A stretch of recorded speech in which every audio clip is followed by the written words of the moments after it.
This week on Brian Ross Investigates, calls for a federal investigation after the release of this video. A suspect in a Mississippi county jail held down with a knee to his neck for some 3.5 minutes. He's bleeding from his mouth, he's bleeding from his legs, and until I have a vision in, I'm not going to touch him. The death of Robert Loggins was declared an accident by local authorities, but Dr. Michael Baden says otherwise. The manner of death is properly a homicide. We'll talk with the veteran Mississippi investigative reporter Jerry Mitchell, who broke the story. The way in which he's dealt with, just the humanity of it. I mean, they didn't even pull up his pants. Plus, are you selling poison to these people? New developments in the case of the self-proclaimed Archbishop who sold industrial bleach as a miracle cure for autism, heart disease, cancer, and even COVID-19. I've got the facts. You people are liars. Mark Grenon now facing criminal charges brought by a federal grand jury in Florida, even as he claims the sale of his miracle cure is protected by the freedom of religion. And this week's winners and losers in the media. See if you agree with the choices made by the editors of Mediaite. I mean, there's nothing here. I mean, yes, we have Native Americans, but candidly, that there isn't much Native American culture in American culture. From the Law&Crime Trial Network, this is Brian Ross Investigates. Good evening, and thank you for joining us, and welcome to our viewers on Facebook Live. I'm Brian Ross, joined as always by my colleague, Rhonda Schwartz. And Rhonda, we begin with calls for a federal investigation following the release of a new video that you're about to see, which shows yet another person ending up dead in police custody after being put through the technique of a knee to the neck, the same technique that a jury in Minneapolis found killed George Floyd. Rhonda. Brian, this case took place in Mississippi involving a man by the name of Robert Loggins. It happened almost 3 years ago, but has been kept quiet by authorities who called it an accident until the Mississippi Center for Investigative Reporting, whose board I am on, discovered this disturbing video. Wait till it's over. I will fly in the sky. I'll show them all. Robert Loggins was already in bad shape, but very much alive when officers brought him to the county jail in Grenada, Mississippi. The 26-year-old Loggins had been taken into custody a short while earlier, around 5:30 in the morning. 911, where's your emergency? Somebody's in the back of my house calling for help. Responding to a call about a stranger in a backyard, police reports indicate officers used a taser on him at least 8 times as he resisted arrest. Take your hands up on you. Take your hands up on you. And one officer hit him in the head with a flashlight. Fire! Fire! Put your hands on your back. Fire! But his treatment got worse at the county jail. The jail surveillance video shows Loggins being carried in, handcuffed, his pants left at his ankles. A few minutes later, 5 officers pile on top of Loggins after he apparently resisted efforts to put a second set of handcuffs on him. One officer appears to put his knee to Loggins' neck. This lasts about 3.5 minutes. When the officers finally get off him, his body appears limp. The supervisory sergeant calls dispatch. He's bleeding from his mouth, he's bleeding from his legs, and until I have a vision in, I'm not going to touch him. Some 6 minutes later, the supervisory sergeant finally checked Loggins for his pulse. There was none. Sheriff's Department, I need an ambulance at the Grenada County Jail now. I got an unresponsive offender. He was just brought in here by Mr. Merriman and 2 other officers. This man has got no heartbeat, and he's not breathing. I want them officers back over here, and I want an ambulance here. This is Sergeant Clark. Get him here now. It took another 3 minutes for the EMT crew to arrive. Efforts to revive Robert Loggins were too late. The state pathologist ruled his death an accident, saying it was due to methamphetamine toxicity. We're joined now by Jerry Mitchell of the Mississippi Center for Investigative Reporting, which first broke the story. Jerry, thanks so much for joining us. What are we seeing on that tape with Mr. Loggins as he's brought into the jail and they're getting on top of him? What's happening? What triggered that moment? He seemed kind of out of it. He had supposedly been doing some meth, and he also had some mental issues. So when they were talking to him, he was spouting off scripture and talking in tongues and, things like that. I mean, things that indicate he wasn't necessarily all there. And so they brought him in, and apparently the arresting officer wanted his handcuffs back. So literally these officers just pile on top of him in order to switch these handcuffs. And they're literally on top of him for about 3.5 minutes. And then when they get off of him, just no movement at all, Brian. I mean, just nothing. The guy doesn't move at all. And as you've reported before about this positional asphyxia, if you just the act alone of handcuffing someone behind the back and leaving them on their stomach, that alone can cause issues in terms of people being able to breathe. And then when you add weight to the back, it increases that risk even more of people not being able to breathe. So this is very much exactly what happened to George Floyd. Absolutely. It's the same kind of thing. And you see the one officer who actually looks like he's kneeling on the neck as well. So you see almost identical to kind of some of the things we saw in George Floyd case. Mitchell asked renowned forensic pathologist Dr. Michael Baden to review the case.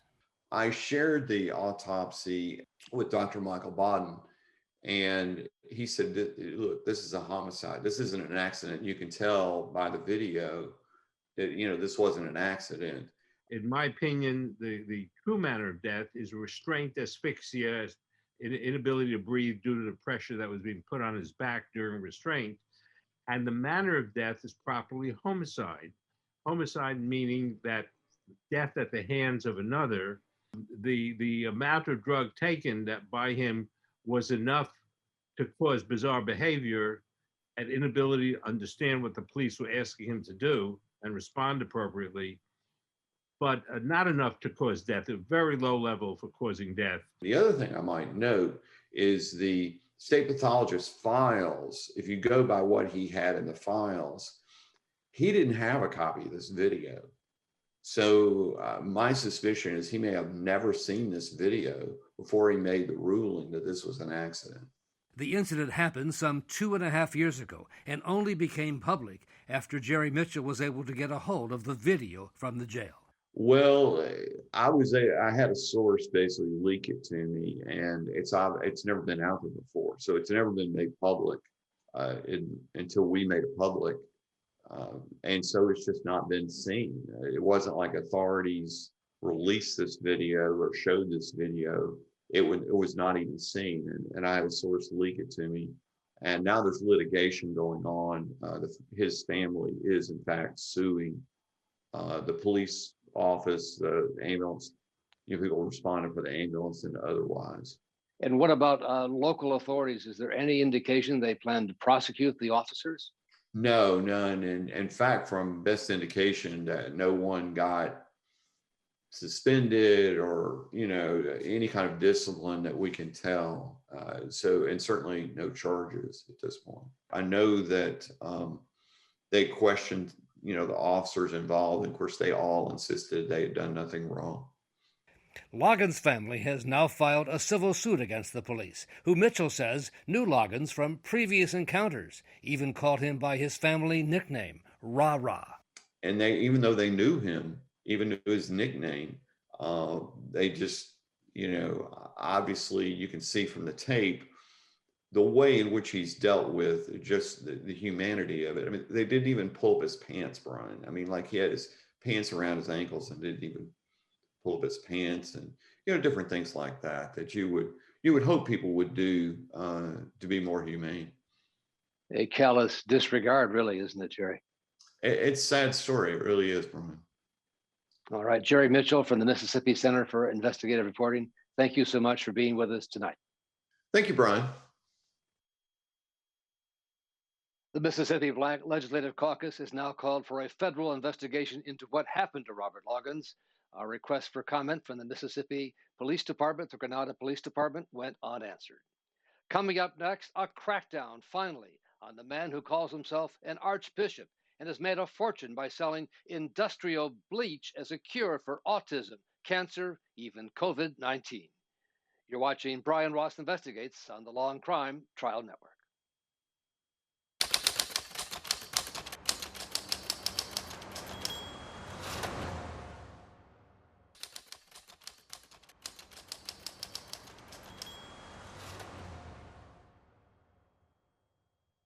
A federal grand jury has now indicted an alleged con man who I've been tracking for years as he made a fortune selling what he called a miracle cure for autism, cancer, and lately COVID-19. It turns out the miracle cure is nothing other than industrial bleach, which tens of thousands of desperate Americans used for themselves or gave to their children. Authorities say Mark Grenon has made more than $1 million offering a miracle cure for autism, heart disease, cancer, and other serious medical ailments. But the magic cure was nothing more than industrial bleach, according to the new federal indictment. Federal authorities raided the family home in Florida last year, where he and his 3 sons allegedly packaged their miracle cure in a backyard shed. Grenon calls himself the Archbishop of his own church and said last year he has the right to ignore the FDA and sell his miracle cure as a religious sacrament. So we just basically said, no, we have the First Amendment, which is, it's right up here. I don't know if you could see it too good, but it's right up there. It says we have the free exercise of our religious beliefs. But Grenon hardly seemed a man of God when I tried to question him several years ago about his claims for the miracle cure. Are you harming people, do you think, with this, sir? No. You're not? Not at all. No. And you stand by that this can cure all these diseases? We cure many things. And you honestly believe this can cure cancer? You're an actor, okay? I'm a reporter. You're a piece of they say in Spanish. But just leave. Go check out the facts, okay? With our church service. I've asked for live interviews, yes. And I've got the facts. And you people are liars. The alleged Archbishop Mark Grenon. We're joined now from West Cork, Ireland, by Fiona O'Leary, the mother of an autistic child, and who has been combating Mark Grenon and his miracle cure for years. Miss O'Leary, thank you so much for being here. This must be good news, but he continues to operate even under indictment. Yeah, it's great news, Brian, but it's taken a long time to get to this point. I've been campaigning against this bleach for 8 years now, and you know, it's not the end of the bleach cult, so to speak. There are many other people out there that are giving this bleach to vulnerable people, including COVID-19 patients, especially in Latin America.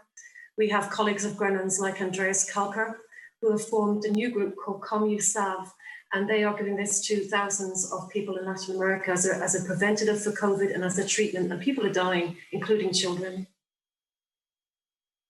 And they're actually giving this bleach to children in a thought that it would cure autism? People believe that? Yeah, well, there are many people that do, and it's very sad, but it's a reality for me as a mother to autistic children that there are many quack treatments out there for autism. And this month, April, is Autism Awareness Month. So it's a very important development in our campaign to protect autistic children that we see the Grenons charged with these serious charges last weekend. Ms. O'Leary, a question for you from Rhonda Schwartz. Rhonda? You mentioned that now people believe it's going to cure COVID-19. What is it that makes people want to take this stuff? What makes them believe in this? Well, I think it's a lot to do with politics and with what Trump said last year, that maybe a disinfectant could, you know, cure COVID or treat COVID. And it was that comment that really ignited this whole nightmare, which is what I can only say it is, especially in poor countries like in Latin America, in Argentina, in Bolivia. They are actually rolling this out as a medicine for COVID, and it's been given to people for free. And I've seen images of children, mothers, elderly people lining up for their bleach shots to take, not just to cure COVID, but as a preventative. They're using it like a vaccine there. And people are dying. And even a 5-year-old child died in Argentina last year from drinking this bleach. It's appalling. And the American authorities need to step up and help people in Latin American countries right now. And Ms. O'Leary, as you know, he's been doing this for more than a decade. It took finally the revelations about COVID-19 to bring the crackdown. Why did it take so long for U.S. authorities to finally try to put him out of business? I don't know, and I suppose, as a mother of autistic children, I'm very annoyed that, that this was known to the authorities for a long, long time. But I'm very grateful now, and I think COVID, it's terrible to say, has brought a silver lining to our campaign work. We need to shut down the platforms. The big problem we have, I suppose, are social media platforms like Telegram, which is probably the worst platform now, that has just countless bleach groups. The images are shocking. They're, images of children being abused. Elderly people are getting this bleach by IV. So in Latin American countries, Comyasav and Andres Calcar are actually injecting this into people's veins. So there are people with COVID having bleach pumped into their bodies. And there's a lot of doctors that are joining this scam now, and it looks more plausible. So these poor people think drinking bleach is okay, and many of them are dying. In fact, reports in hospitals in Argentina show that 80% of people that die in hospital from COVID have ingested this bleach product. So it's killing people, and we need to stop. We need to stop all of them. It's not enough just to deal with the Grenons. They're part of a very bigger problem now. Like Kerry Rivera, she's the one that coined this bleach for autism. She hasn't been charged. And Andres Calcar, there are two names I want to put out there as the worst at the moment. Right. So much more to come. Fiona O'Leary, thank you so much for being with us tonight. Appreciate it very much. When we come back, this week's winners and losers in the media. See if you agree with the choices made by the editors of Mediaite. You're watching Brian Ross Investigates on the Law and Crime Trial Network.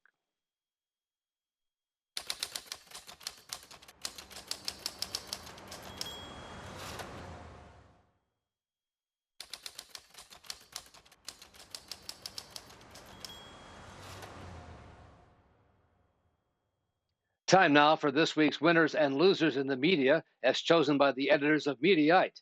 And we're joined by Aidan McLaughlin, who is the editor-in-chief of Mediaite, which, like the Law and Crime Trial Network, is part of the Dan Abrams media empire. And Aidan, we begin with your winner, John Roberts at Fox News, who got the assignment to walk back a rather outrageous piece of information that Fox was spreading about Joe Biden and banning beef.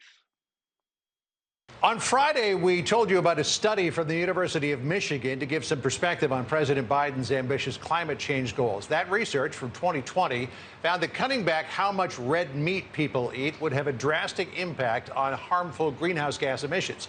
The data was accurate, but a graphic and a script incorrectly implied that it was part of Biden's plan for dealing with climate change. That is not the case. So that's a correction, do you think, Aidan, or just a fact check? It's being presented as a correction. John Roberts, I would say, provided sort of a gentle fact check there. Bear in mind, it was aired on John Roberts' show, the show that he anchors. It was also aired on a number of other Fox News shows. And the origins of this story, which is entirely invented, is a Daily Mail report, the British tabloid, which took a study from the University of Michigan from last year before Joe Biden was even president. And it said that if every American cut their red meat consumption by a certain amount, we could cut carbon emissions by a certain amount in 2030. Now, the study didn't mention Biden at all, but the Daily Mail report tied this study to Biden and presented it as if it was part of Biden's pledge to cut emissions. So it was pretty much invented. There is no Biden call to reduce Americans' red meat consumption. But this Daily Mail report was the source that Fox News used to present a series of segments on its airwaves claiming that Biden was doing this crackdown on American red meat consumption. It was entirely made up. And John Roberts, to his credit, issued a gentle fact check there and a correction to his own reporting on it. It would be nice to see other Fox News shows that promoted this basically fake news to also issue corrections. They have yet to do so. And not expected to do so either. So they were losers but winners because at least John Roberts acknowledged the mistake. Let's move on now to the loser that you've chosen. Yeah. CNN analyst Rick Santorum talking about the contributions or lack thereof of Native Americans. We birthed a nation from nothing. I mean, there's nothing here. I mean, yes, we have Native Americans, but candidly, that there isn't much Native American culture in American culture. Native American groups, Aiden, have called on CNN to get rid of Santorum. He is a loser in this case, isn't he? Right. I mean, I don't have to explain why that comment is kind of insane, saying that there was nothing here when colonizers arrived in in America, and that Native American history does not play into American culture. You know, this is not that big a deal for Rick Santorum. He is he's an advisor to a political group founded by Mike Pence. So he's not going to see too many repercussions in that side of his career. But he is a senior political analyst for CNN. And CNN takes these kind of things seriously. Now, there was a huge backlash to these comments from Rick Santorum. Other cable news hosts like Joy Reid called the comments racist. And a number of CNN personalities who had been fired for far less offensive comments, like Reza Aslan and Mark Lamont Hill, pointed out that they were fired for far less. And now you have the president of the National Congress of American Indians, who called the comments racist, called Rick Santorum unhinged, and said he disgraces CNN and said the network should fire him. So far, CNN is not commenting on this. So your comments actually are the real antidote to this, aren't they? To shame him publicly, but perhaps not fire him. Yeah, I think, you know, CNN is gonna weather this. I think. I doubt they're gonna fire him as a political analyst, but they've been more receptive to public outcries than, say, Fox News, which tends to stand up to you know, advertiser boycotts and sort of the social media outrage. But so far, CNN got requested a comment, and they issued a comment on behalf of Rick Santorum, sort of a one-line comment trying to explain away what he meant. But it doesn't sound like they're going to be taking action with him. He'll probably just hear from air for a little while. All right. Aidan McLaughlin, thank you much. And thanks all of you for joining us here on Brian Ross Investigates.